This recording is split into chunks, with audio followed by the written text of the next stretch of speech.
Ladies and gentlemen, hello and welcome to episode 15 of Ghost in the Shell Standalone Complex 2045. Last time we successfully captured Tutushkin, despite, the NSA getting involved.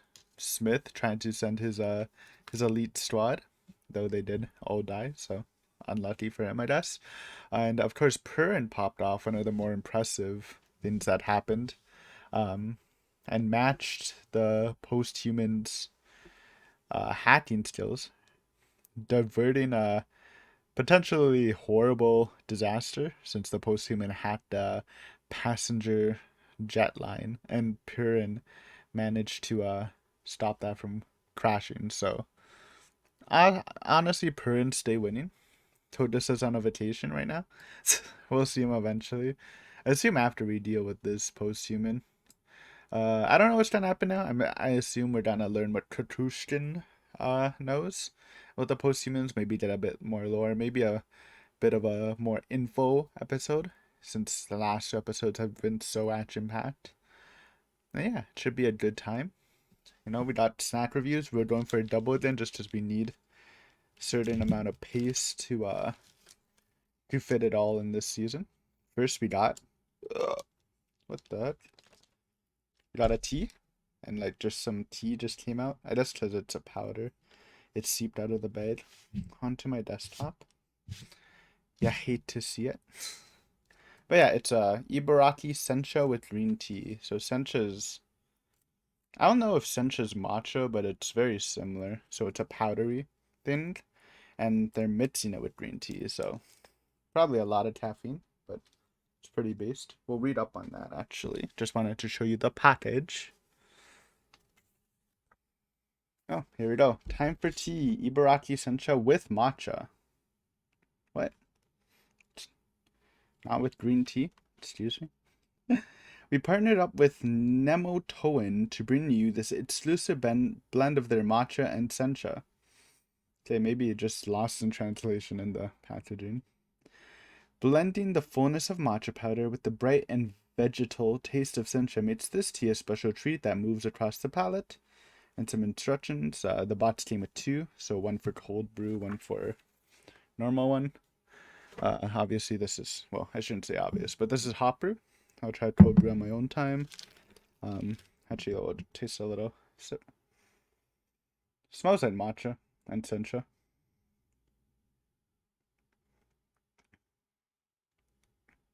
Tastes like matcha and sencha. If you've tried matcha before, it has a very distinct taste. Kind of vegetable-y, like they said. It's nice. And for our second company, with tea, I heard cookies go well. So it has a peach on it. I assume it's a peach cookie. Probably shouldn't have put the book away. So let's check what this is about. This is...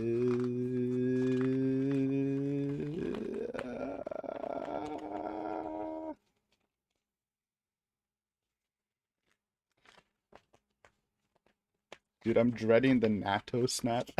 We're gonna have to try it eventually, but I've had one encounter with natto and it wasn't great, though I was a kid, so I might like it better now. But natto's um kind of notoriously special tasting. It's an acquired taste. Okay, this is white peach cookie.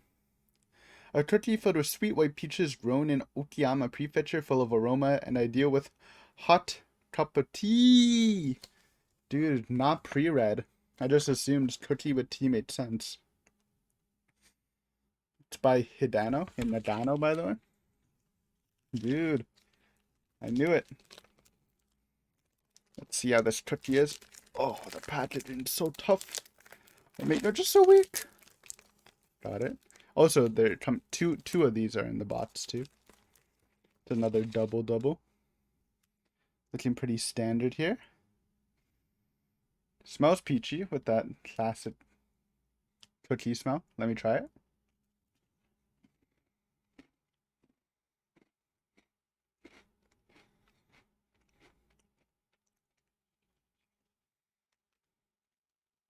Nicely blended. It's a very light tasting peach. You can still definitely taste it. even with the aftertaste, but it still has that cookie taste. Let's try dipping it with tea with our final bite. See how it tastes with hot tea.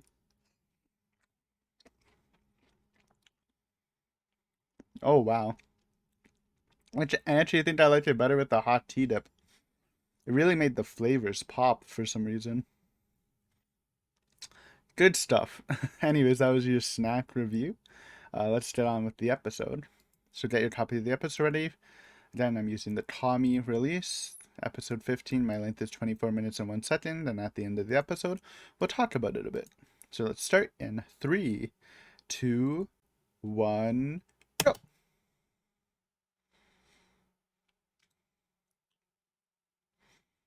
This song's, it's like the first opening, man. It just grows on you. When that one part hits, I'm ready to fucking jam.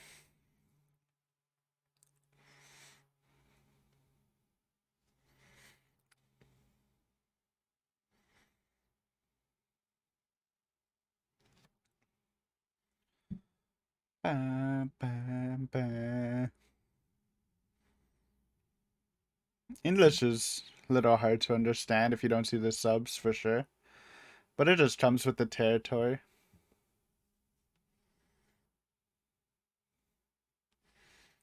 The instrumentals are so good.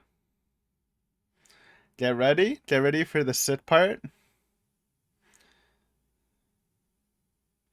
Right now.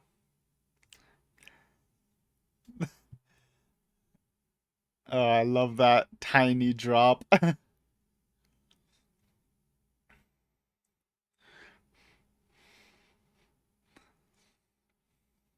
Beautiful. Beautiful. Another underrated series, sadly. Just have a habit of watching underrated stuff on the channel.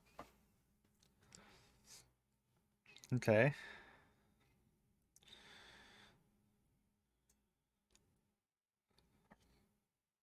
AI as in the virus, posthumans AI.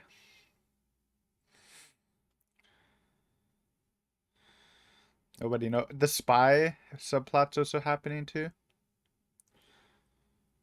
Purin. Did Purin get infected? Hopefully not.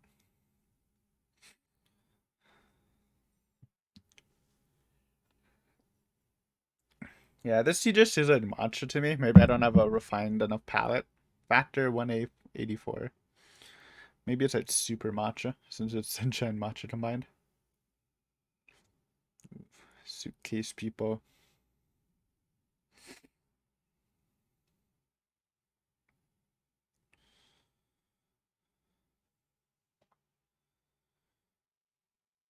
Oh. Alright, they covered this in season 1. Rebuilding Tokyo.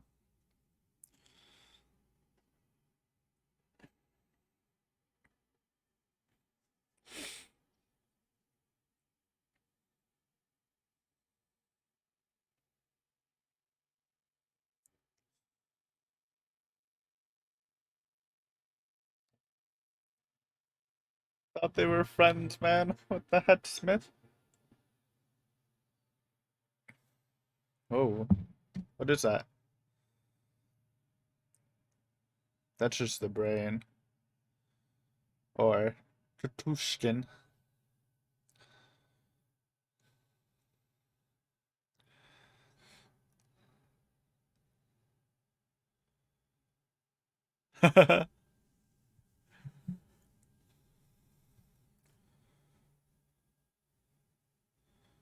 Oh, that's gnarly.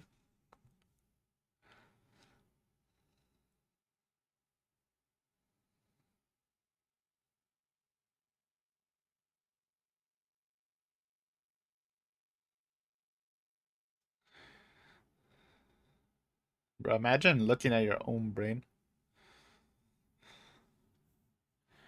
Oh.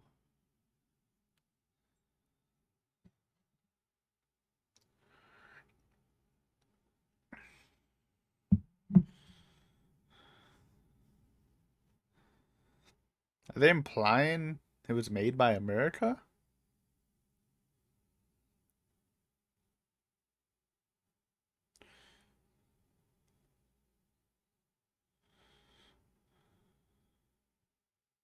Ew, don't put earwax in the brain.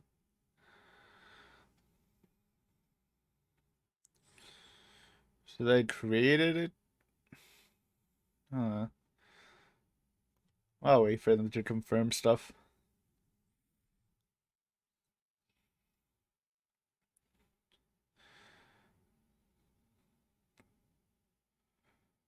How you doing, Perrin?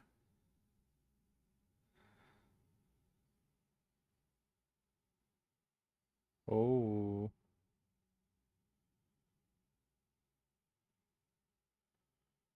my tour instructions. Oh,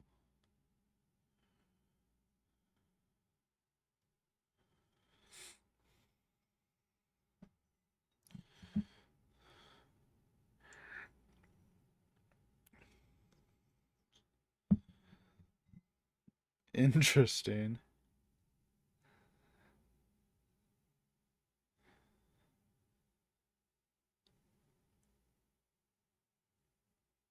Oh, that sounds like America made.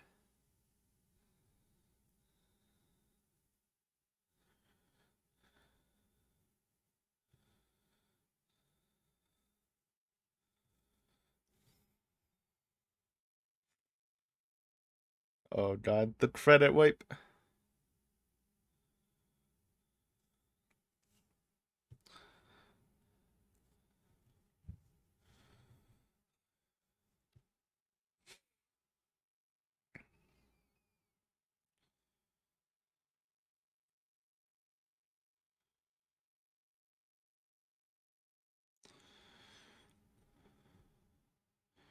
Memes?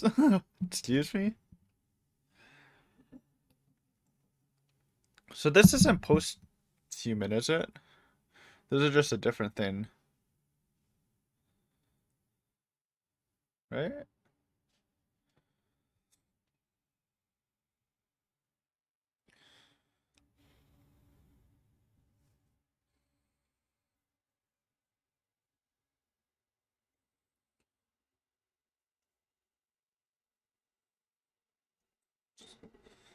Aim drop.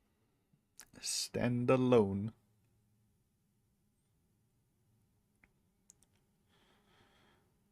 Okay.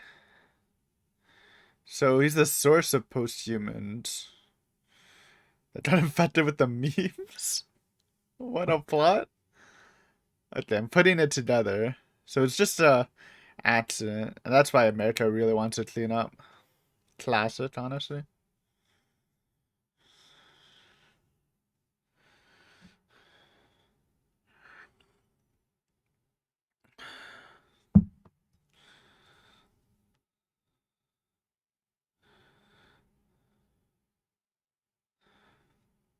Okay.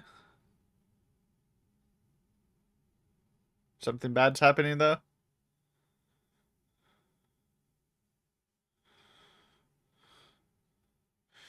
Prince getting hacked!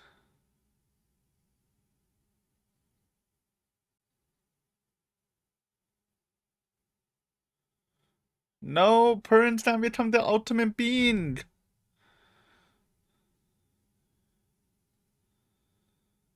Prince, stop! Just leave! No time to flirt.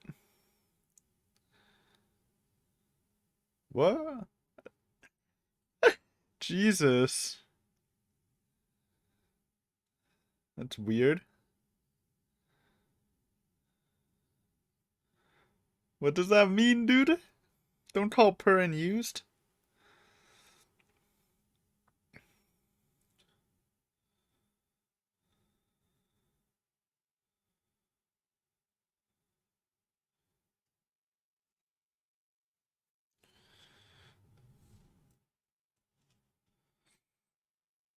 So NSA created the post-humans in a way to put America on top of all other countries. But when impossible, it detached to try to learn how to properly calculate with human emotions in mind. Oh, Bato and Purin and Motoko based. The new top trio.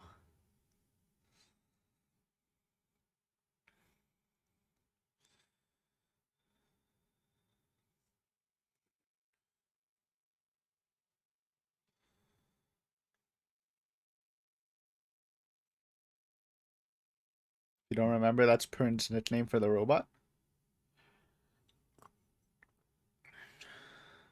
Run, Smith, run! You got caught.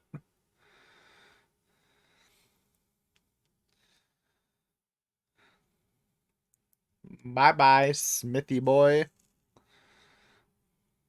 Wait, who taught Smith? I thought it was Bato.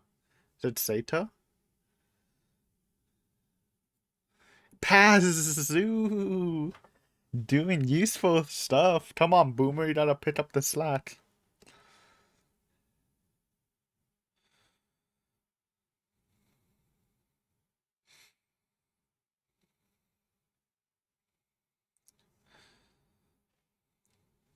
Still like Smith, though.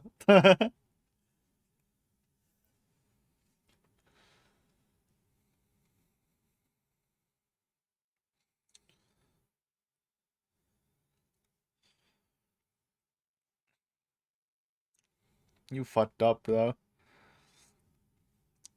Now America owes one to Japan, at least. They have something to hold over.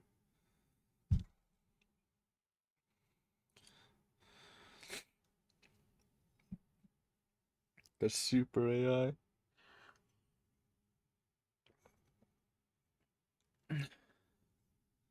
That's what he said at first, but then you changed the order.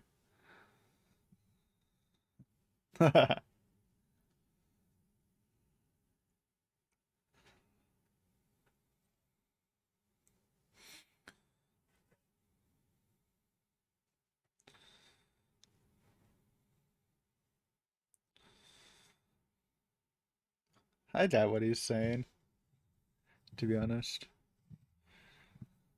It's not like they intended that to happen, but flew too close to the sun, starting wars across the world.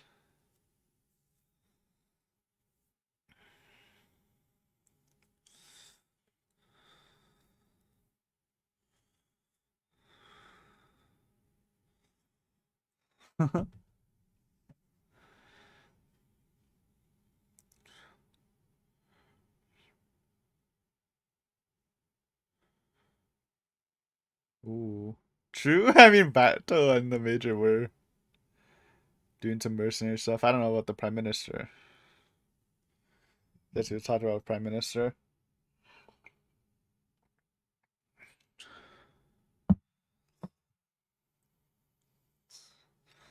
Love how cocky he still is. Whoa! Smithy boy! His hair's falling down too. That's when you know you're in rough shape if the slit back comes undone. That's why you never see Pazu's hair falling apart. There might die some hair product on the way.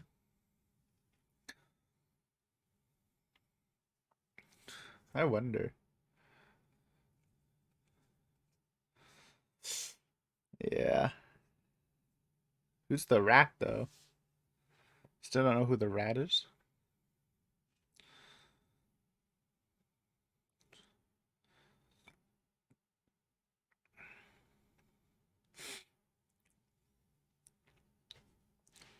Vato the Purin Enjoyer. She's been hard carrying, honestly.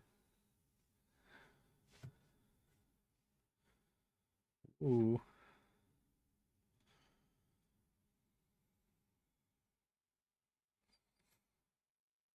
Whoa! I mean, it made sense, but she's been like super chill and didn't have that desire to do anything really. She just wants Bato, but she is really quirky, so maybe that's why she's quirky.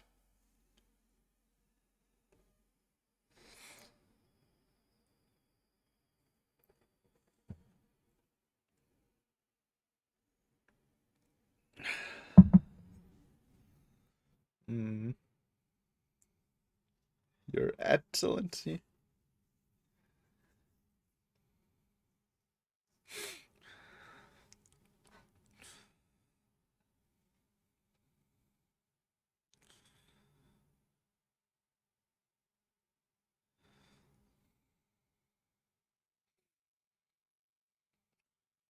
Spitting, as per usual.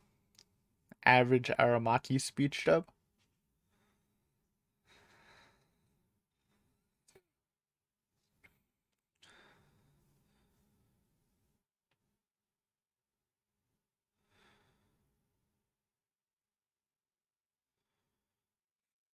Based.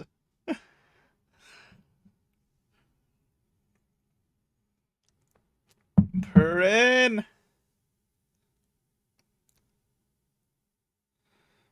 She's raging. Very cutely.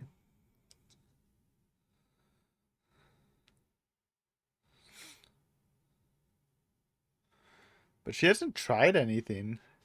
And she's just weird. Boomer's an enjoyer too. You love to see it. Everyone's a Perrin enjoyer.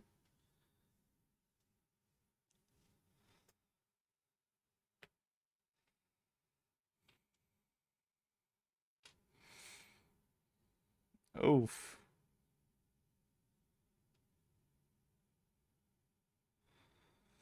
Uh-oh.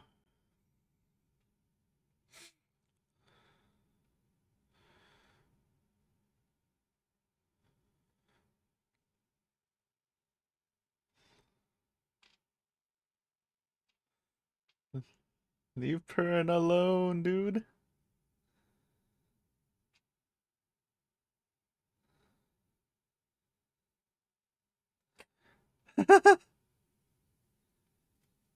Oh no. She thinks it's an accident. The puffed up face.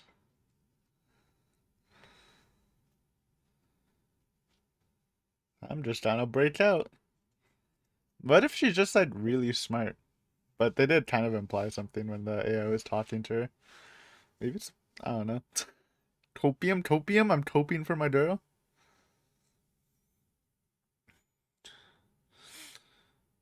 What? That's just a secret passage?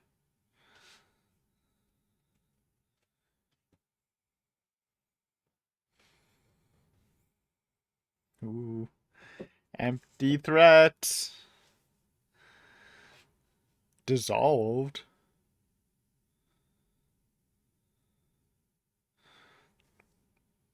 Can't be too careful though.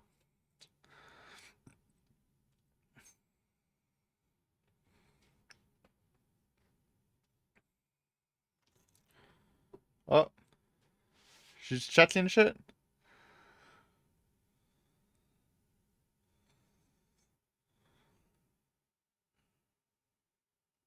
Oh.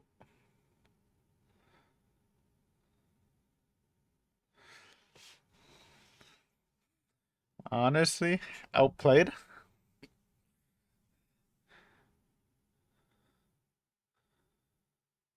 Oh, she's hacking their senses. She is a posthuman. There's no way they didn't just mess her. Wait, what the fuck? She's activated. She was a sleeper agent the whole time.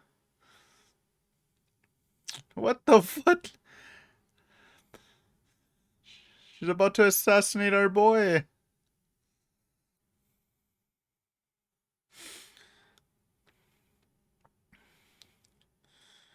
This is a disaster.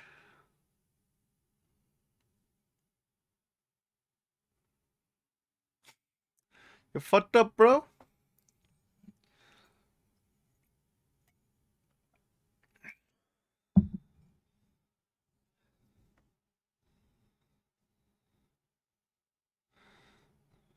Based? No, this guy's just bluffing. There's no way. Unless Isaki's the fucking. I mean, it made sense if she's the spy.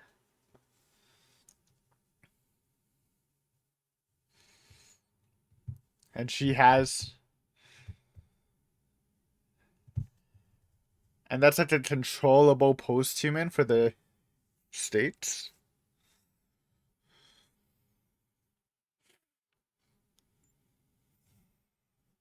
It made sense. But I feel sad.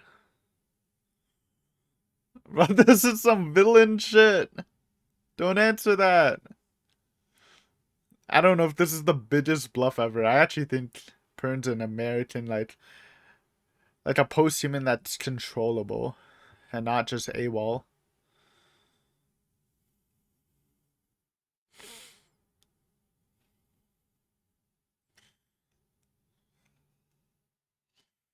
Ah! Pern. But can she dodge bullets like a post-human?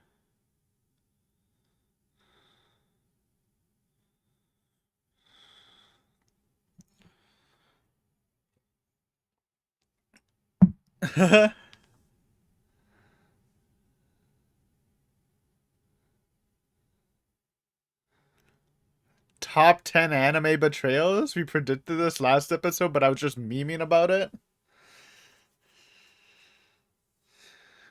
How could this happen? Was her love for Bato fake?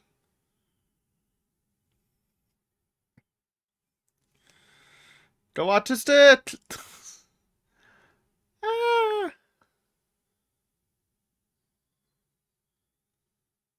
It's fake news! Whoa! They got played! Pern was a good person after all! What the fuck? What the fuck? Wait, I'm actually so sad right now.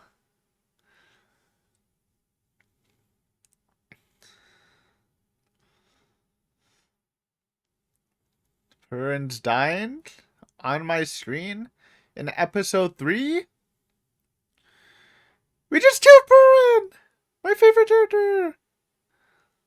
This is so fucked up. Ron Call? Someone's getting dot. Come on. Who said she's a post-human? This is fake news. She was just saving the day. And the fucking show's over. What a cliffhanger. I was close to slightly tearing up. Maybe she can live, though.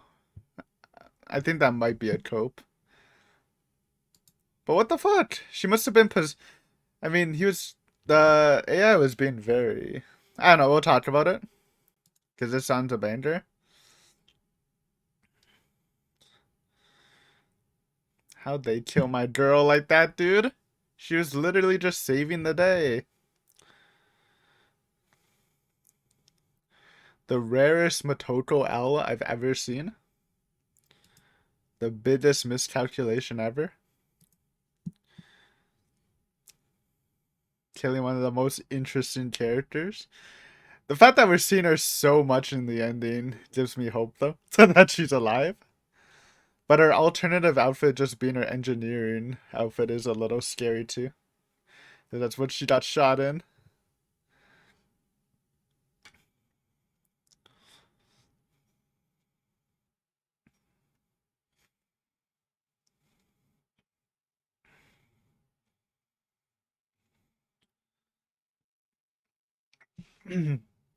Hmm.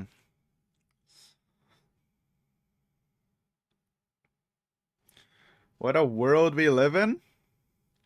Actually, first it was one of the top 10 anime betrayals of all time. Then it turned into top 10 saddest anime deaths. I really hope Pern's alive, but she looked pretty dead, and she got shot. I know presidential security eliminate all threats to your country's leader. They shot her like 30 fucking times when she was just down on the ground.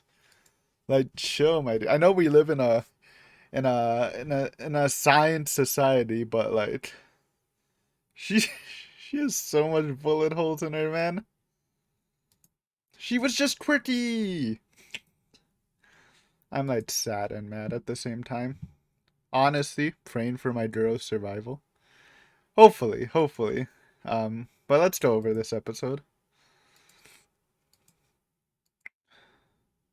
So it did seem like at the beginning of the episode too, Motoko has some suspicions about Pern, and I mean, I don't know, because it was clear by the end of the episode, Pern went there like right away to save the prime minister.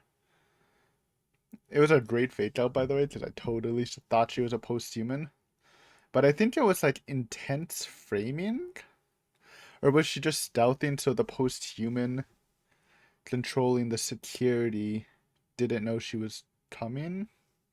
I don't know, it's weird because my original thought before the ending was that like the NSA managed to create like a controllable post-human. Um but I don't know if I believe that anymore, but it still made sense because well, I guess that was probably Agent Smith's plan, was to shoot Tato with his own security guard. I don't know. Also, we learned what we learned about. We learned some pretty massive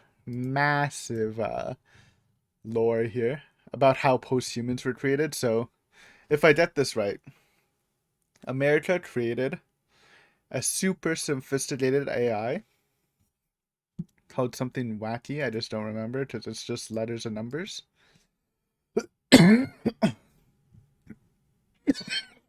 Excuse me. Created a super AI and gave it the task of giving economic prosperity to America and its allies. Um, and it's a historical thing, but it is like a fact that there's a lot of uh a lot of economies go up during wars just because of the arms manufacturing. Um, so obviously it was working, but the AI made its own. Um, but as the war went on, America made a demand that just couldn't be calculated, which is the allies, um, keep their economy good, but make America like the best. So make like an uneven power thing, which the AI couldn't do. So it tried like a bid curveball thing, which was I forgot what they called it exactly, but it was wiping off currency value and credit and stuff, which fucked up America's plans. And they're like, okay, fuck this shit. Let's kill the AI. And of course, the AI doesn't want to die, and also it still wants to complete its job. So it sent memes. I don't know if memes mean the same thing in Japan, but like how autistic isn't offensive, but it sent memes, and the people who got infected with the memes became post-humans who would try and, I guess, to create a better economical situation for the world with America as the greatest. Um, I guess. And they were kind of haywire. And that's why America wanted to capture them, to quote unquote study them, even though they know the majority of the stuff. And get it under the rug before it leaked. Because if it does leak, it is very bad for America. So that's the gist of it. Um, Honestly, classic plotline, but it's still interesting how it like split into something they can't control, and they've been facing the consequences of that. Um, Agent Smith still cocky. I do like Agent Smith, man. He has a fun personality as sort of an evil guy with our allies. Despite being in the situation in a room with fucking Motoko, some of Squad 9, and the Prime Minister, he still managed to talk pretty confidently, and even made the Prime Minister question his own sort of um, what he's gained from the sustainable war, which apparently is a lot. So, and again, America is Japan's ally on paper, so if America does get ostracized, it actually is also a blow to Japan, but I assume that like probably the best play is just not reveal it to the world, but hang that over America's head so they have like a some nice. Basically, America would owe them a lot, and it can put some nice political pressure, and they can reap the benefits of that. So I think that's pretty. If they decide to do that, they could just kamikaze America too. It's very funny. And then we have the Pern conversation with the AI. Very funny, dude. When Pern was getting fucking hat, when the AI was trying to like merge with her, I'm like, Pern, get the fuck out of there. And then she like made some jokes. It's like, ah, are you hitting me? Like, Pern, get the fuck out of there. And then the finale of that was really funny too. It's like, oh, never mind, you're used. What? Did you just call me used with a puffed up face? It's crazy. But again, it was a very nice red herring if Pern is not a post-human. Because they really set it up nicely. Like, I was hoping the whole way, but during the final scene where she escaped and was driving a car to save the prime minister was that I was like pretty convinced she was a post-human, man. Then it turned out she was just saving the day. Insane. But there must be something else going on with her. Whether it is like her being infected with the post-human, but it not and not synthesizing with her. Because we haven't seen her have any plans to have toward a similar objective like all the other post-humans, because they all have different objectives, right? Um, and then I thought she was a sleeper agent, but I don't know. I think it's just something different. Something different. Maybe it's another. Maybe again, it's a. I don't think it's an American thing because I really think Mr. Smith's plan was the other dude. So maybe it's like a secret Japanese thing, but does that make sense? I don't know, man. There's a lot of mystery shrouded. I'm hoping Pern's not dead, but I assume they're gonna investigate her otherwise, anyways, whether she's dead or not. So we probably still will see some more Pern, but she might be dead, dude. Man, that scene was brutal. Actually brutal. Actually, if she dies, top 10 anime deaths of all time. Put that on your list, Watch Mojo. Put some respect on this anime's name. The first 3 episodes were like, just if you just compare it to the first 3 episodes of the first season, yeah, this is the money right here. This is some good shit. And I'm definitely excited to continue the series. But that being said, we are finito for this episode. Thank you guys for watching. It was a blast as always. Aiden, where's the voice actor review? I mean, there's no new voice actors. We've done everyone. No new characters introduced. Besides maybe the post-human, but I don't even think that you can really check it. Let me check my anime list. Season 2. Maybe we can see the girl. 6.60 on my anime list is actually a crime. For season 1, wait, let's see season 2. It has to be higher, right? 6.91. Not horrible. Characters. Pern. There's standard. Who the fuck's standard? That's the only new character. Oh, it's Clown. You think Clown's coming back? I'm pretty sure they just didn't upload this. I've noticed through looking up my anime list stuff for voice actors for unpopular shows, they really do slack a bit. Like we saw it in Boogie Pop 2, which, as the go-to site for this stuff. Wish they would not slack. I wish there was a way to like tell them not to slack. I guess you can edit it yourself, Eden. I don't know shit. It's not my job. It's their job, okay? But anyways, that's all we got. Good epi, man. Good epi. Crazy epi. And next time we're again praying for Pern's survival. I'm on my hands and knees begging for Pern's survival. Please. And also Togasa, of course. He's still MIA. Hopefully we'll see Togasa then. But yeah, thanks for watching. See you next time. Peace.